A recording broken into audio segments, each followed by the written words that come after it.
बिजली की तकसीम कार कंपनियों की नाकिस कारकर्दगी से कौमी खजाने को 596 अरब रुपए का नुकसान हो गया। नेपरा के मुताबिक बिजली की तकसीम कार कंपनियां बाशमूल के इलेक्ट्रिक नेपरा के टारगेट हासिल करने में नाकाम रही। रेगुलेटरी अथॉरिटी ने डिस्कॉस को हिदायत और रहनुमाई की थी, लेकिन इसके बावजूद लास को मखसूस टारगेट तक ना लाया जा सका। माली साल 2023 से 24 के दौरान लास की कीमत में कौमी खजाने को 281 अरब रुपए का नुकसान पहुंचा। केस्को, लेस्को, पेस्को और स्पेको के नुकसान सबसे ज्यादा रहे।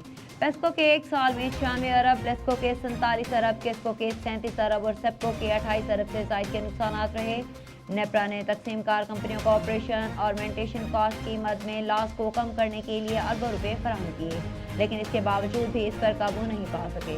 रेगुलेटरी अथॉरिटी के मुताबिक कोई भी तकसीम कार कंपनी 100% बिलों की वसूली में नाकाम रही और के इलेक्ट्रॉनिक समेत तमाम डिस्कॉस की कम रिकवरी की वजह से 315 अरब रुपए का नुकसान हुआ।